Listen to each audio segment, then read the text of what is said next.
وسلم کے فضائل و شمائل پر تقریر پیش فرمائیں۔ حضرات اساتذہ کرام سے مؤدبانہ التماس ہے کہ جن حضرات کی جو نگرانی متعین کی گئی ہے وہ اپنی ذمہ داری کو بحسن الحمدللہ کفا والصلاة والسلام علی من اصطفى اما بعد اعوذ باللہ من الشیطان الرجیم بسم اللہ الرحمن الرحیم وقد كان لكم في رسول الله أسوة حسنة صدق اللہ العظیم۔ سب سے پہلے مشیت کے انوار سے نقش روح محمد بنایا گیا، سب سے پہلے مشیت کے انوار سے نقش روح محمد بنایا گیا، پھر اسی نقش سے مانگ کر روشنی بزم کون و مکہ کو سجایا گیا۔ وہ چراغ محبت جو روز ازل خلوت لامکہ میں جلایا گیا، وہ چراغ محبت جو روز ازل خلوت لامکہ میں جلایا گیا، نور سے اس کے آخر جہات کا جہات ذرے ذرے کا دل جگمگایا گیا۔ مکرم حاضرین، محترم سامعین، برادران دین، میں آپ حضرات کے سامنے حضور انور، دو جہاں کے پیغمبر، نبیوں کے افسر، محبوب رب انور، شافی محشر، ساقی کوثر، ہمارے پیغمبر ذات والا صفات کی سیرت بیان کرنے کی جسارت کر رہا ہوں۔ دعا کریں اللہ پاک راستہ گوئی کی توفیق عطا فرمائے۔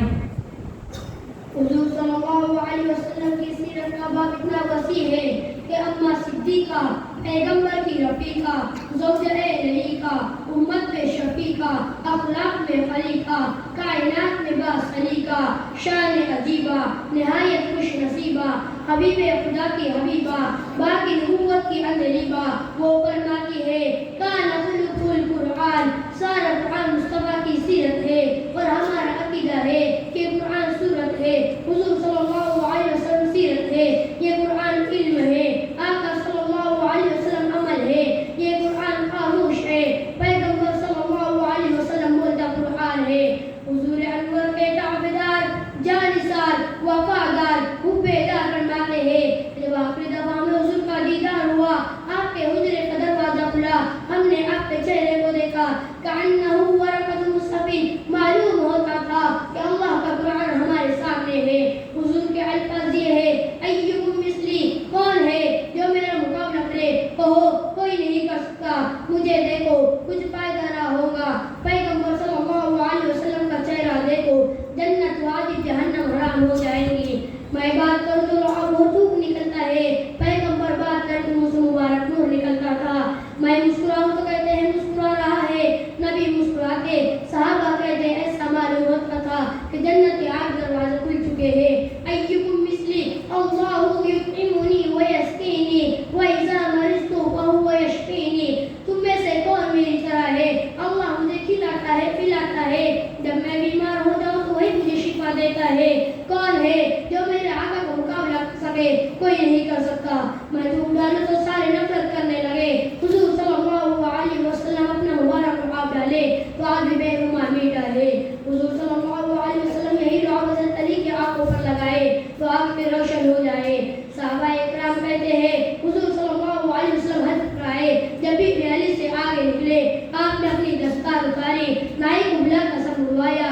ایک صحابی نے کہا ایسے بہترین زلفیں کہ حضور صلی اللہ علیہ وسلم زلفوں میں ایسے نظر آتے تھے جیسے بادلوں سے چودھری کا چار نکل آئے۔ حضور صلی اللہ علیہ وسلم بہت خوبصورت تھے، کان رسول اللہ صلی اللہ علیہ وسلم مدور الوجہ، آپ کا چہرہ بہت گول تھا۔ صحابہ کہتے ہیں ہم دیکھتے رہتے تھے، ہماری آنکھیں سیر نہ ہوتی تھی، دل چاہتا تھا کہ دیکھتے ہی رہے۔ اس لیے میں کہتا ہوں نہ یوسف علیہ السلام کو دیکھنے والوں نے انگلیاں کاٹی اور محبوب صلی اللہ علیہ وسلم کو دیکھنے والوں نے اولاد اور گردنیں دی۔ حضرت موسیٰ علیہ السلام نے ہمارے دربختہ سے پانی نکلا، حضور صلی اللہ علیہ وسلم نے ہاتھ رکھا تو انگلیوں سے پانی کے چشمے جاری ہو گئے۔ حضرت عیسیٰ علیہ السلام نے تم بِإِذْنِ اللَّهِ کہا، تھوڑی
وأجمل منك لم تلد النساء خلقت مبرعا من كل عيب كأنك قد خلقت كما تشاء تجھ سے ہنسی کر کوئی دیکھا نہیں گیا تجھ سا جمیل بھی کسی ماں نے نہیں جنا ہر عیب سے بری تجھے پیدا کیا گیا گویا جو تو نے چاہا تھا آخر وہی ہوا.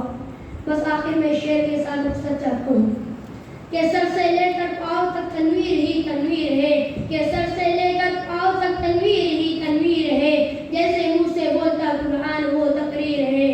وہ سوچتی ہے ساری دنیا مصطفیٰ کو دیکھ کر کیسا ہوگا وہ مصور جس کی یہ تصویر ہے. آخر دعوانا الحمدللہ رب العالمین. ماشاء اللہ. سامعین کرام، یہ طے شدہ حقیقت ہے کہ تلوار سر کاٹ سکتی ہے، کردار دل جیتتا ہے.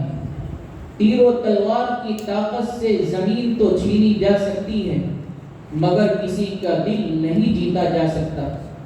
ہمارے آقا حضرت محمد مصطفیٰ صلی اللہ علیہ وسلم نے اپنے خلق عظیم سے کس طرح دنیا کو مسخر کر دیا، اس کا اعتراف غیروں نے بھی کیا ہے.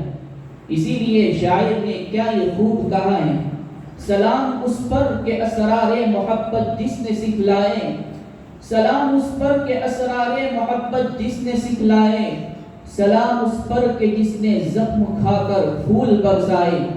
لیجئے محسن اعظم کے احسان عظیم